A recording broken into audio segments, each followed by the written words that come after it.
Para empezar, creo que es necesario decir de dónde salen estas partículas suspendidas en la atmósfera. Siempre que hablamos del aire, incluso cuando hablamos de la atmósfera, generalmente se olvida que además de los gases atmosféricos que la forman, fundamentalmente el oxígeno, el nitrógeno y otros que participan en la mezcla gaseosa en menor proporción, además de esos hay partículas, y no solo partículas sólidas que son arrastradas por el viento de la superficie, sino también partículas que se forman de los gases mismos que hay en la atmósfera, en el aire. Sobre todo en las ciudades tenemos nosotros una gran cantidad de gases contaminantes, de azufre, de nitrógeno. Al reaccionar en un ambiente húmedo, son capaces de generar partículas ácidas, y esas partículas también son parte del aerosol atmosférico. De hecho, quiero aclarar desde el principio la definición de aerosol. Aerosol de dos raíces: aero, que quiere decir el aire, y de sol, que es la raíz y es porque el aerosol, las partículas suspendidas en el aire, se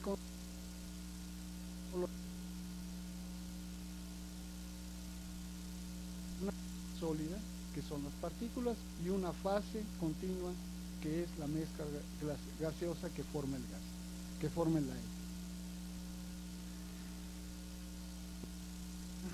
Es muy importante entender que las partículas y el gas forman una sola cosa, el aerosol atmosférico. Y es importante entenderlo porque muchas de las propiedades de la atmósfera dependen de la combinación de las propiedades de ambas componentes, de las partículas y de los gases. Pero bueno, vamos a ver entonces de dónde salen estas partículas que se agregan o se incorporan al aire atmosférico y para formar el aerosol atmosférico planetario. Pues las partículas que penetran a la atmósfera tienen dos orígenes. En general, penetran por las capas atmosféricas superiores, como partículas que provienen del medio interplanetario en el cual estamos nosotros, y hay partículas, las que provienen de la superficie terrestre. Las de la superficie terrestre, pues eso es fácil de reconocer. Ustedes han visto en los meses de enero, febrero o marzo, que frecuentemente tenemos aquí en la Ciudad de México vientos que soplan del lado donde están los antiguos lagos ahora desecados parcialmente, y esos vientos nos crean problemas por las grandes tolvaneras que se presentan. Ese es uno de los ejemplos de la fuente, una fuente importante de aerosoles de partículas en el aerosol atmosférico urbano de la Ciudad de México.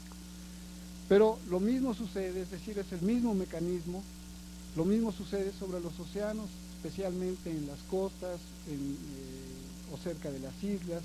Cuando el viento levanta olas, estas olas rompen contra los escollos que encuentran en su camino, y ese rompimiento de las olas deposita en la atmósfera una gran cantidad de partículas de sal. Ese aerosol oceánico también se incorpora al aerosol global, al aerosol planetario, como una fuente importante de estas partículas. Después tenemos otra fuente que también viene de la Tierra, no del espacio cósmico, pero estas no vienen de la superficie, sino vienen de las entrañas de la Tierra y son inyectadas a la atmósfera a través de las erupciones volcánicas que frecuentemente suceden en el planeta. Estas erupciones volcánicas pueden ser no muy intensas y pues proveer de partículas al aerosol atmosférico solo en las regiones locales o aledañas a la zona de la erupción, pero pueden ser muy fuertes, muy grandes, muy intensas y llegar a alturas muy altas, más allá de la estratosfera incluso, y convertirse en proveedoras, estas erupciones, proveedoras de partículas para una capa de aerosoles muy importante desde el punto de vista de la climatología y de la variabilidad climática de largo periodo, dado que las partículas que llegan a la estratosfera por las condiciones dinámicas que se observan en ella permanecen ahí por largo tiempo. Tenemos también, además de estas tres fuentes, tenemos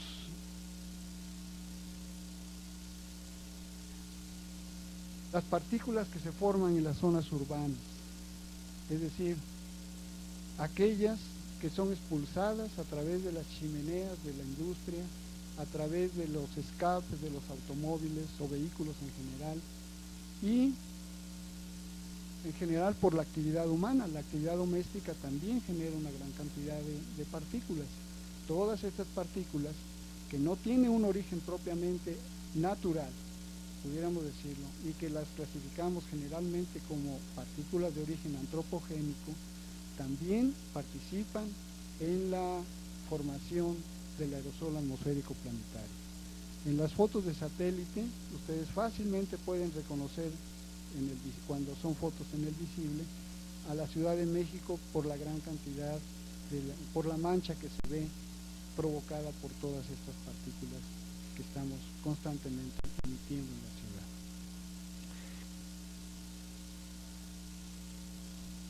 Un tipo de partículas que están creando un tipo de aerosol, es decir, no quiero decir con esto que lo estén creando a partir de que las observamos, esto ha existido siempre, pero últimamente, en la última década sobre todo, ha creado una gran expectación este aerosol, el cual es originado en las zonas con actividad sísmica.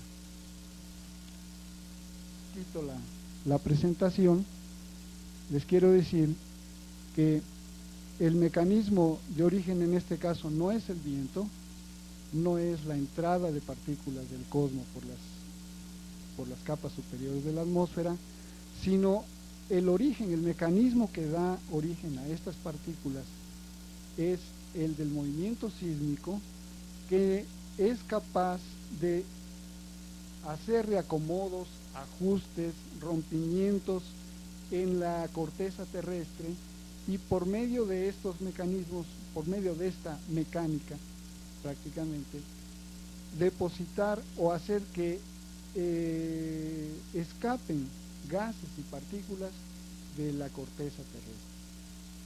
Estos gases y estas partículas en un principio se quedan en la capa de aire más superficial, más cercana a la superficie, y forman un nuevo aerosol que en este momento le estamos llamando aerosol con partículas de origen sismotectónico. Bien, estas grandes fuentes de aerosol, pues evidentemente que están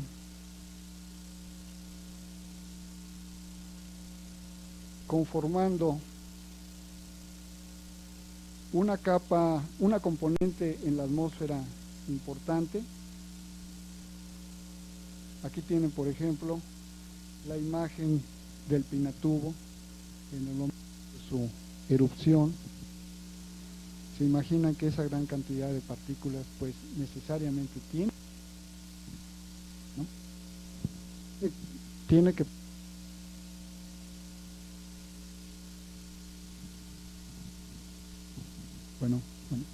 tiene que provocar la presencia de una gran cantidad de aerosoles o partículas de aerosol, y estas partículas de aerosol tienen que provocar efectos importantes en la variabilidad climática del planeta. En la capacidad de la radiación solar de iluminar la superficie encuentra un obstáculo muy importante en la capa de estas partículas que se quedan en la estratosfera, y de la cantidad de absorción de la radiación solar que estas partículas sean capaces de llevar a cabo, pues dependerá también un poco la temperatura de la superficie del iones.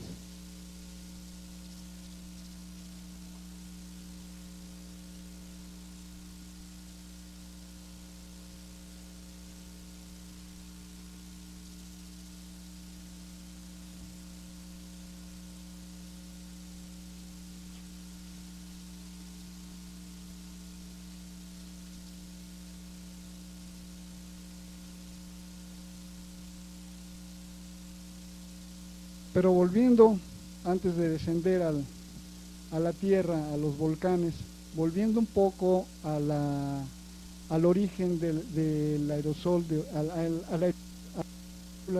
del aerosol de origen cósmico, aquí les presento en esta imagen un esquema de las diferentes temperaturas, en primer lugar, que caracterizan al medio interplanetario.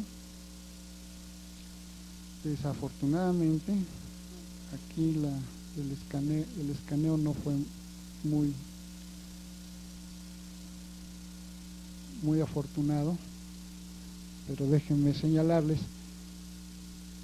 Tenemos al principio, aquí en una línea blanca que pueden observar, tres planetas, las posiciones de tres planetas, la posición o la distancia de las órbitas de tres planetas con respecto al Sol: Mercurio, la Tierra y Marte, que son, junto con Venus, conocidos como los planetas jovianos, los planetas telúricos.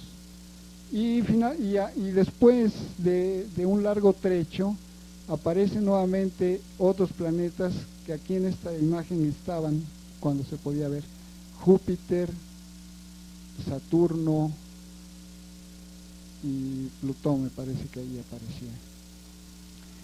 La idea de esto era enseñarles que había compuestos,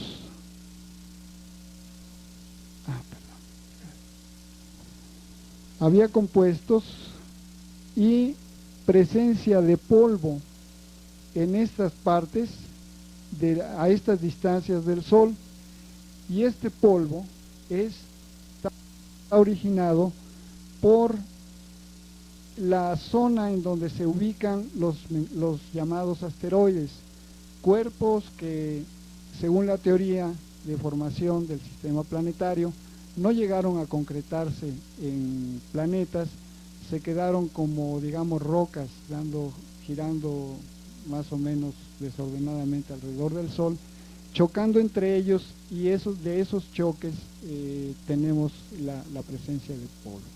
Ese es uno de los orígenes del polvo que puede penetrar a la atmósfera. Cuando la Tierra en su órbita logra pasar por ciertas zonas en donde ese polvo ha llegado a desplazarse, este polvo penetra, o estos materiales penetran a la atmósfera, y la fricción con las capas más densas de la atmósfera hace que estos se sublimen o que se reduzcan a cenizas, y esa es materia que se incorpora al aerosol atmosférico global como materia de origen o partículas de origen cósmico. Esta no es la única fuente, de hecho no es la más importante.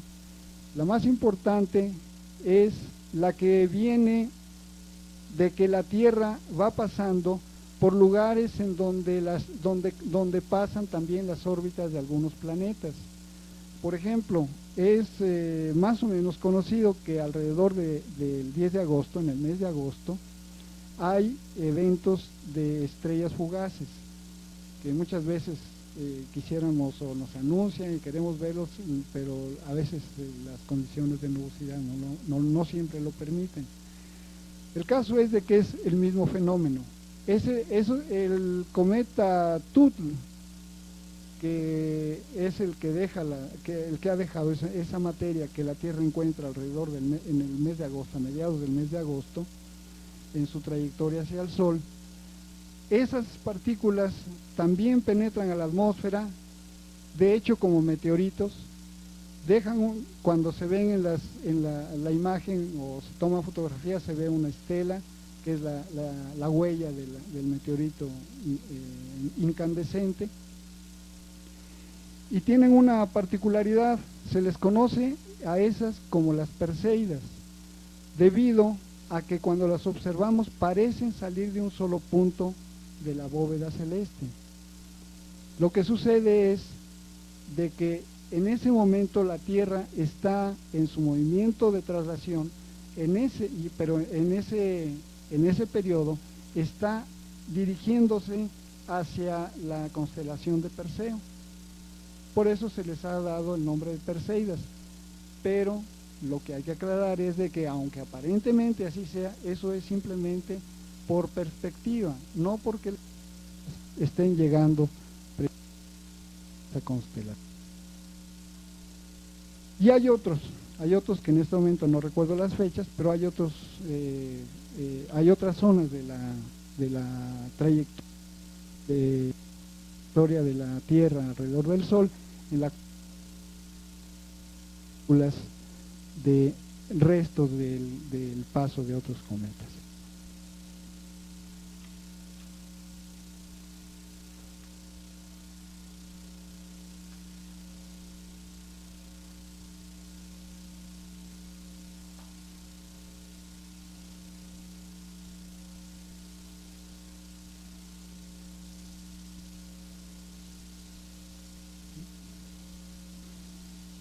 Esta imagen es un poquito más afortunada y se trata de una estimación a través de mediciones estimaciones del espesor óptico del aerosol en diferentes regiones del planeta y en diferentes épocas. Por ejemplo, este primer cuadro se refiere al mes de diciembre, enero, febrero, o sea, la primavera, pudiéramos decir el invierno. Y en esta parte, esta foto fue, más bien dicho, esta imagen de satélite fue elaborada para demostrar un fenómeno muy interesante, que se trata de aerosol que se forma en el continente africano, aquí en esta parte media, digamos, de ese continente, en donde todavía hay zonas desérticas, todavía está aquí el desierto del Sahara, y los vientos alisios que soplan en esta época hacen que ese aerosol penetre a la zona oceánica, al Atlántico, y llegue hasta las costas del continente en la parte suramericana. Las otras imágenes es exactamente lo mismo, y en el mes de marzo, ahora sí que en la primavera, en marzo, abril y mayo, tenemos que esa cantidad de partículas es aún más mayor, es aún más grande, y hay incluso señales de que logran superar la barrera del continente americano y pasar a la parte del Océano Pacífico. Sino en la siguiente época, en el otoño, en el verano, perdón, tenemos dos fuentes de partículas, se generan partículas, una gran cantidad de partículas en la zona al noreste del continente Índico, y sigue habiendo una penetración de aerosol, de partículas del Sahara sobre el Atlántico y hacia el Caribe. Finalmente, en la época de otoño, la fuente se reduce mucho y prácticamente no llega ya a las costas y solo parcialmente permanece todavía sobre esta zona del Océano Atlántico. Esta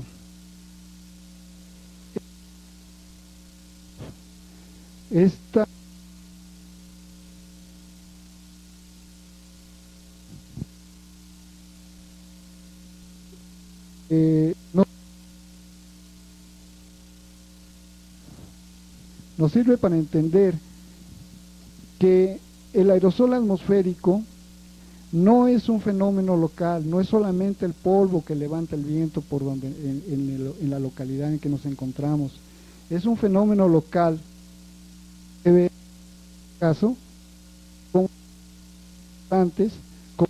calentamiento o de la zona en particular importante en este zona de la que estamos hablando es la zona de generación de ciclones. El desarrollo y trayectoria que siguen los ciclones tiene mucho que ver con la temperatura de superficie. Y en este caso tenemos que además de la temperatura del océano, además del calentamiento del océano por la radiación solar, aquí tenemos un fenómeno importante que hasta la fecha no ha sido todavía investigado a profundidad en cuanto al papel que juega el aerosol atmosférico, en este caso que sopla, que sale, que se origina en el continente africano, en o enfriamiento de la superficie del océano. De la superficie del océano en la parte de formación de los ciclones. Otra característica importante del aerosol atmosférico es su concentración. La cantidad de partículas que tenemos en la unidad de volumen, que evidentemente, como ustedes habrán de comprender, es diferente no solo de una zona del globo a otra, sino también de un nivel sobre la superficie a otro. En general, las partículas que penetran a la atmósfera tienen tiempos de residencia que dependen en gran medida de la atracción gravitacional que tiende a hacerlos descender, y también dependen mucho de la interacción con otras partículas y con el gas y con los gases atmosféricos, en particular con el vapor de agua. Las partículas que se generan en superficie y que son higroscópicas fácilmente sirven como núcleos de condensación, y alrededor de ellos, en las zonas donde tenemos humedad, se forman una envoltura acuosa y se convierten en gotas de nube. A través de este fenómeno, nosotros en este campo tenemos que ver con un elemento climático también importante, tan importante como el del calentamiento o enfriamiento de la superficie de la Tierra, y que es la formación de la capa de nubes. No hay foto de satélite que no hayamos visto en la cual no aparezcan nubes. Es un elemento fundamental y es un elemento constante en la climatología de la Tierra. De esa manera, si nosotros consideramos que no podríamos formar gotas de nube en el medio ambiente terrestre normal, si no existieran las partículas del aerosol, entonces entenderemos que el aerosol es también un factor importante tanto de la definición del clima terrestre como de su variabilidad. Y permítanme también comentarles que el papel del aerosol antropogénico en ciudades como la nuestra o en otras parecidas a la nuestra, de alta contaminación y de alta producción de partículas atmosféricas, está siendo ya estudiado en cuanto a la forma, en cuanto a su influencia en el clima, a través del papel de estas partículas como formadores o como factores para la formación de la cubierta de nubes.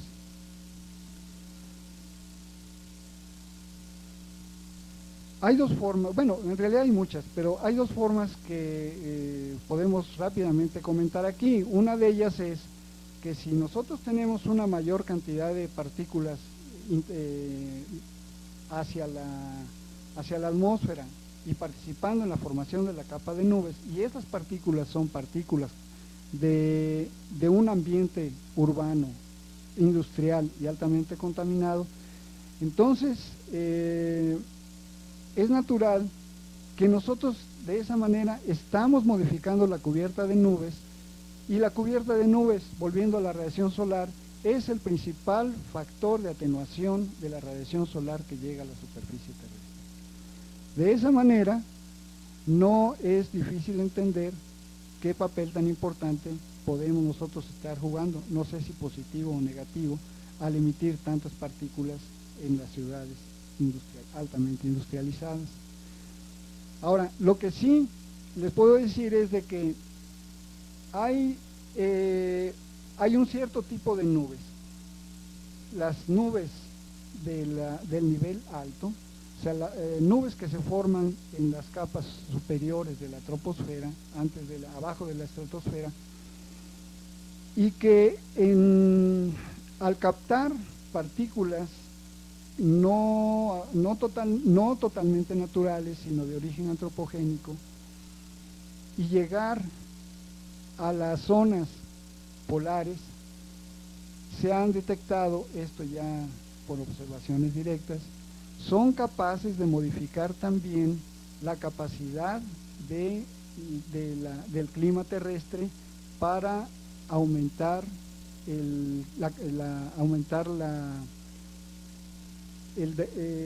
para facilitar que se derritan los hielos polares.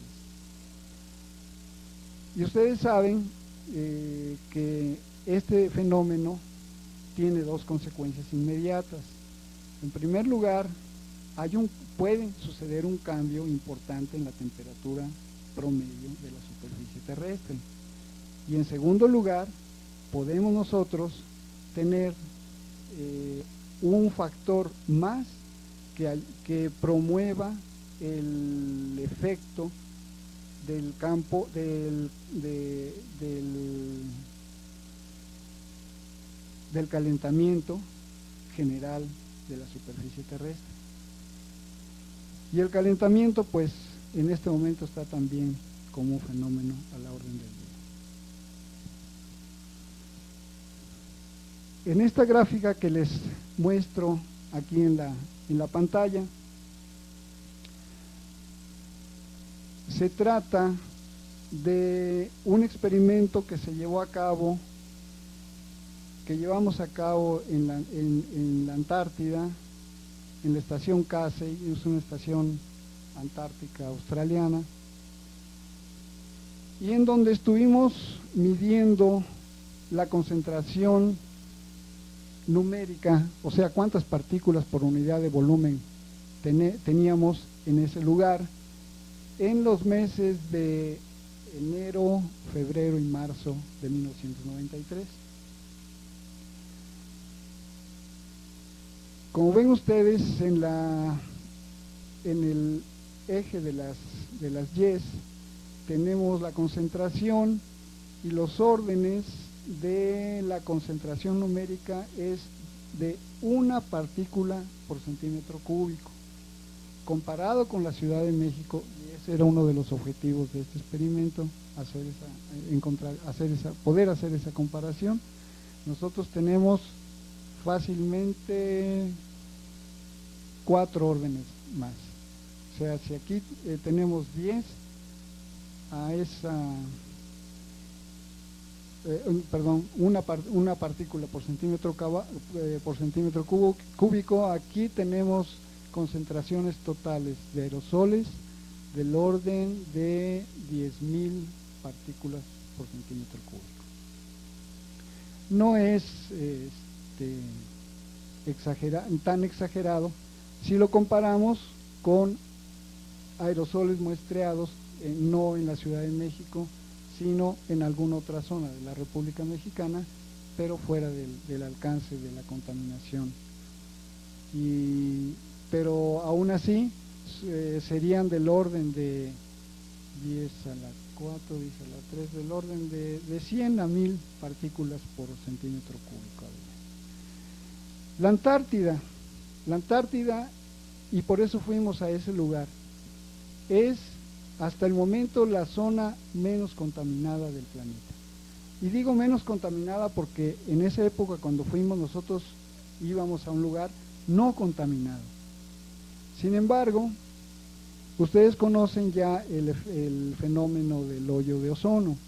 El hoyo de ozono está colocado, se observa sobre la Antártida y consiste en una reducción de la densidad. No es un hoyo, consiste simplemente en una reducción severa de la concentración de ozono. Y la concentración de ozono es importante para nosotros en la estratosfera, precisamente para detener la radiación ultravioleta que de otra manera afectaría el desarrollo biológico del planeta. Pues bien, el problema de la contaminación no se puede decir que ya esté fuera de la Antártida, porque en las alturas donde esta reducción de la capa de ozono se observa sobre la Antártida, tenemos presencia de los fluorocarbonos, estas especies químicas que se hicieron tan famosas y que son tan dañinas para este fenómeno, lo cual demuestra que este fenómeno, o sea, una mayor penetración de radiación ultravioleta en esa zona, está siendo afectada también por la contaminación antropogénica. Quiero decir también porque hay algo que les quiero comentar. Me salí ya un poquito de esto, pero creo que el aerosol no está muy lejos de ser también algo que se tenga que estudiar con respecto al hoyo de ozono. El comentario que les quiero hacer es el siguiente. Cuando íbamos en camino hacia la Antártida, leímos alguna literatura que ya había ahí de los colegas que iban con nosotros, y encontramos unos trabajos en los cuales se mencionaban algas marinas resistentes al ultravioleta, lo cual nos hizo pensar que si esas algas marinas estaban en ese lugar, en esas regiones oceánicas cercanas a la Antártida, era con resistencia al ultravioleta. Eso quería decir que el fenómeno del hoyo de ozono no es nuevo. O sea, el fenómeno del hoyo de ozono es algo natural, es algo que ya ha existido durante más tiempo. Porque si no, esas algas no podrían haber desarrollado de la noche a la mañana una resistencia al ultravioleta. Pero, lo cual, o sea, esa es mi convicción. Pero eso evidentemente que no hace a un lado el problema de que si se ha detectado la presencia de sustancias antropogénicas en las alturas donde el ozono ha reducido, donde se reduce severamente su concentración, eso no quita el problema de que además del efecto natural, ese efecto natural posiblemente se pueda haber aumentado o intensificado por el efecto de la contaminación. Esta es la segunda figura que les quiero mostrar. Aquí no está la concentración, sino otra característica del aerosol atmosférico es su distribución por radios, de la cual pues no hablamos mucho al principio, pero bueno, aquí está la oportunidad.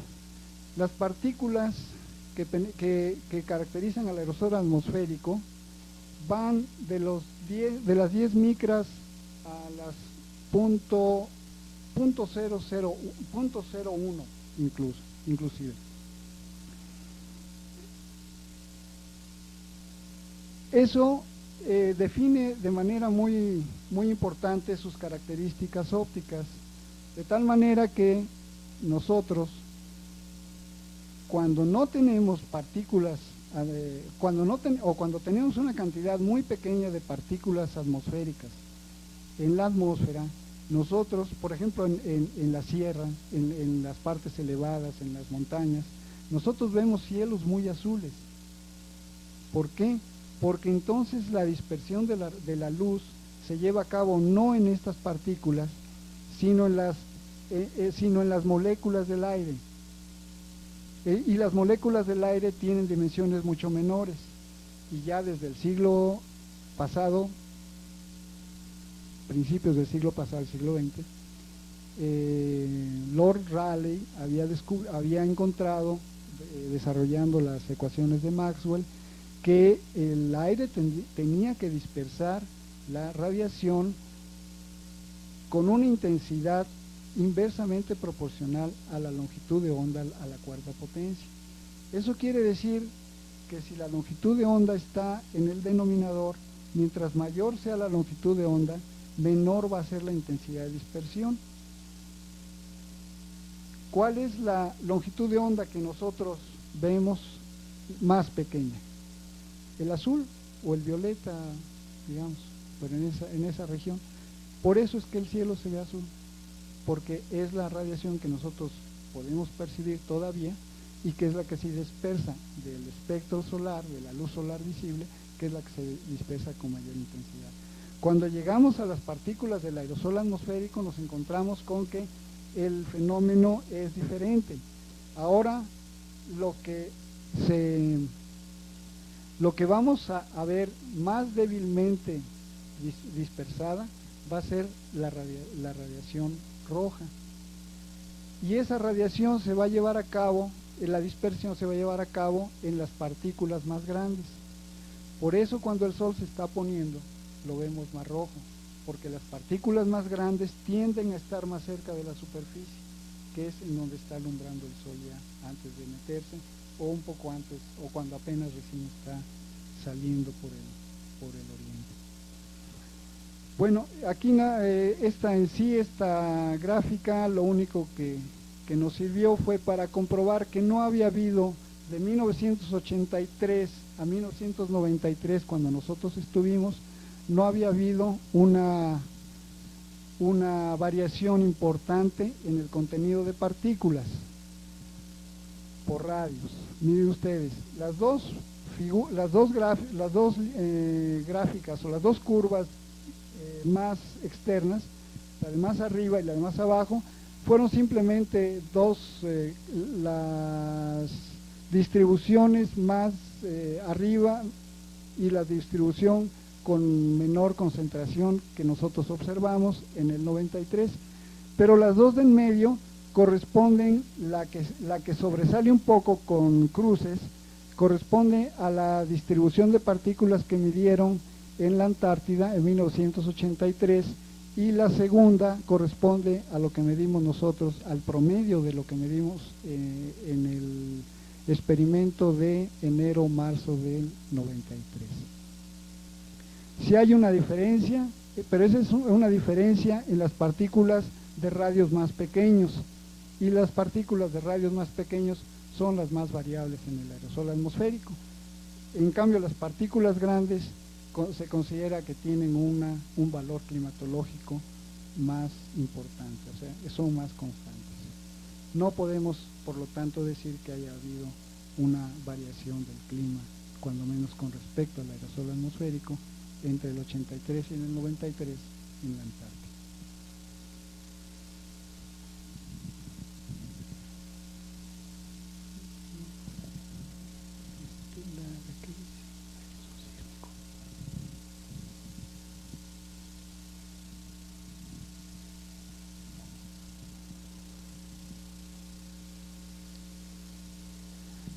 Bueno, finalmente es con respecto al aerosol que les había comentado al principio, de origen sísmico. El aerosol de origen sísmico, al ser emitido por la atmósfera, hacia la atmósfera por el movimiento de la corteza terrestre, deja salir dos tipos de productos, partículas metálicas y el gas radón, entre otros gases. El gas radón, el papel del gas radón es el de ionizar las moléculas que hay en la capa superficial de aire. Estas moléculas, al ionizarse, se constituyen en grandes, gracias a la presencia del vapor de agua, se constituyen en grandes conglomerados de partículas con carga eléctrica. Esta carga eléctrica lo que hace es darle al aerosol, en este caso, una característica muy importante. Primero, de estar cargado eléctricamente, y segundo es de que por diferencias de movilidad eléctrica, o sea, por el hecho de ser unos iones cargados positivamente y otros negativamente y con diferentes masas, llevar a cabo una separación de cargas que convierten a este aerosol prácticamente en un condensador como el que nosotros estamos acostumbrados a utilizar en la vida diaria.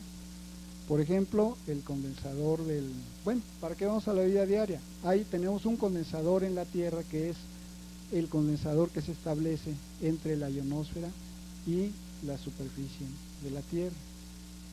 Estas dos capas son el equivalente a la armadura de un condensador. Y el que sí.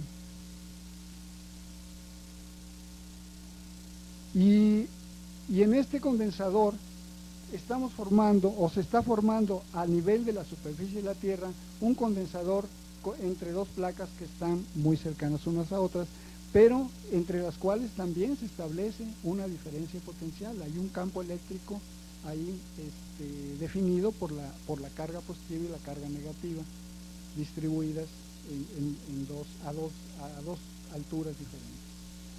Bien, estas cargas, como ven aquí, lo que se trata de demostrar es que al moverse, al desplazarse, ya sea por gravedad o por convección, las partículas cargadas, las partículas grandes van adquiriendo, van atrapando a las partículas más pequeñas y llegan a tener una diferencia de carga que las constituye ya bien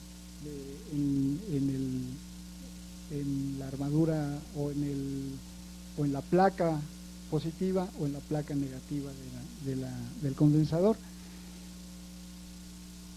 Al establecerse en este condensador como resultado de todo ese movimiento un campo eléctrico, este campo eléctrico está dirigido al revés del campo eléctrico que se establece entre la ionosfera y la superficie terrestre. Por lo tanto, hay una modificación del campo eléctrico terrestre.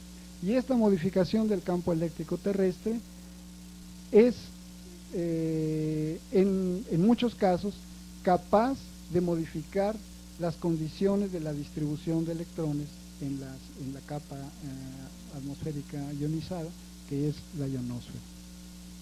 Pero bueno, eso ya es tema realmente de otra plática.